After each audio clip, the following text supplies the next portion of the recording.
Alright, this is the carburetor off the Helix, the factory carburetor. And I ordered another carburetor off of Amazon to replace these parts here, this air injection piece and the diaphragm, which I think is getting kind of bad. But I also ordered off of Rocky Mountain ATV. I've got a 40 pilot and a 115 main to go in here. 38 pilot and 110 main is what came out of it. And it always seemed to me like it was running just a little bit lean. And of course that may have been with all that other stuff, I don't know. But I went ahead and ordered those. It wasn't a whole lot of money in those. But what I ended up doing, I wanted to try just for kicks and giggles, put the carburetor from Amazon on it and just see what it would do. Runs super smooth and 76 mile an hour on the flat. I hit yesterday, so I'm relatively pleased with that. I still am going to probably take the parts off and rebuild this one just because it's a factory carburetor. But for the time being, I've got the other carburetor on there. Now, I'm sorry if I sound awful. I've got a heck of a cold going here, allergies. But this is the Helix. Nothing is ever done per se, but I spent the better part of the afternoon, washed it finally, used McGuire's Swirl X polisher and polished it, and then waxed it with I think it was called Black Magic. I just had just a little bit left over. I used it on my Mercedes, and of course it's set outside now and got dusty again, but it does a really good job. But anyway, long story short, I know nothing is ever really done, but for now it's done. Finally got my little chrome trim pieces in that everybody seems to put on these, and for good reason, because the little side wingy dingies there, they tend to take a beating, and for some reason those things were all kinds of scuffed up, which is weird. But anyway, that and that little piece there. This thing, I'm not happy with that. The holes didn't line up. Nothing really lined up on it good.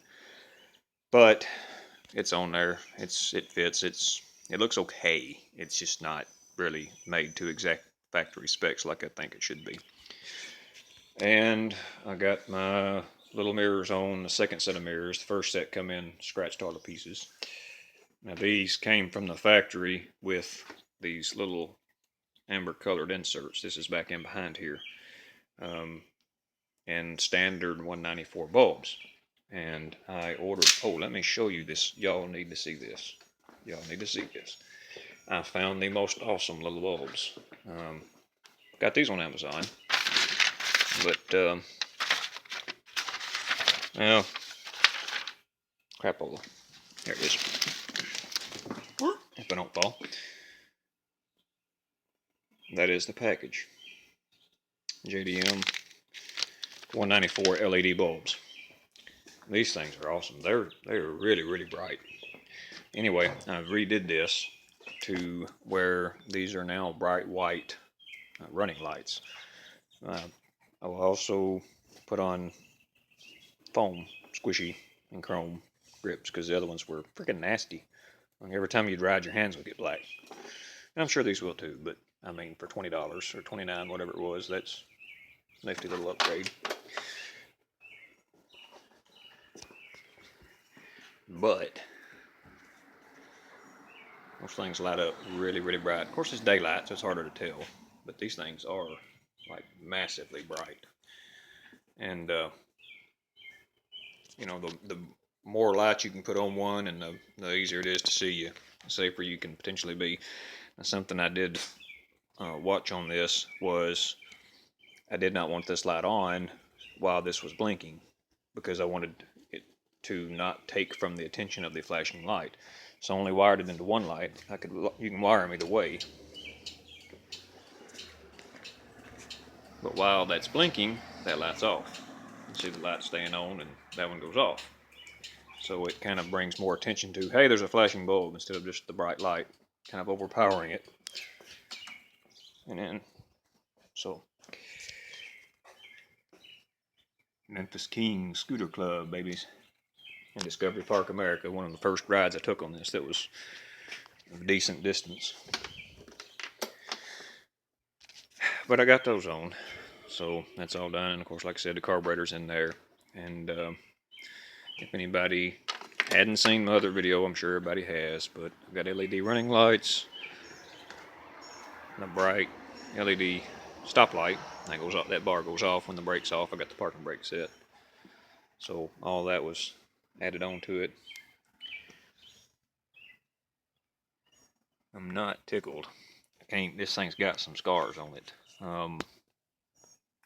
Yeah, you can see some rash there and spot yonder and big scrape right down through there. I mean, you can't buff out scrapes.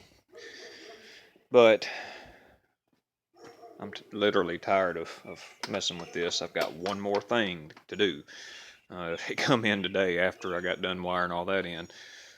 Somewhere up in here, I've got a marine grade USB charge port.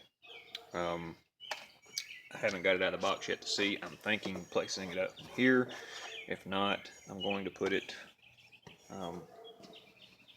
like down over here probably. Something where I can plug in my cell phone. Geez, this video is already 6 minutes long. Anyway, this is for this year, for till wintertime. This is the conclusion, I guess you would say, on my little Helix. One last thing I will note on is the double bag here. This is a Saddleman or Saddlemen, I always forget it. Saddlemen. It is a TS 3200 Sport tail bag, and I think I've made another video on it, but if you'll notice, all of these have the wraparound cushions. The reason why this one is off is with that wraparound cushion on there, this would not raise up. So that's why there's not a wraparound cushion on there.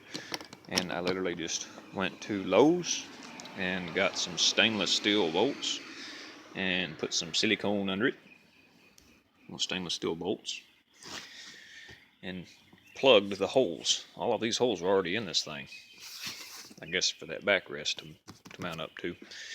But I siliconed around those stainless steel bolts and sealed that off. So, geez, I guess watertight. I don't plan on riding in the rain, but anywho, I thank everybody that's watched this from the beginning to the end on this little series. The next video that I'm going to do will be very different, and I'm going to be giving a shout out to a few people that I call amongst my friends from the YouTube community and others that has followed this video through the forums and through Facebook.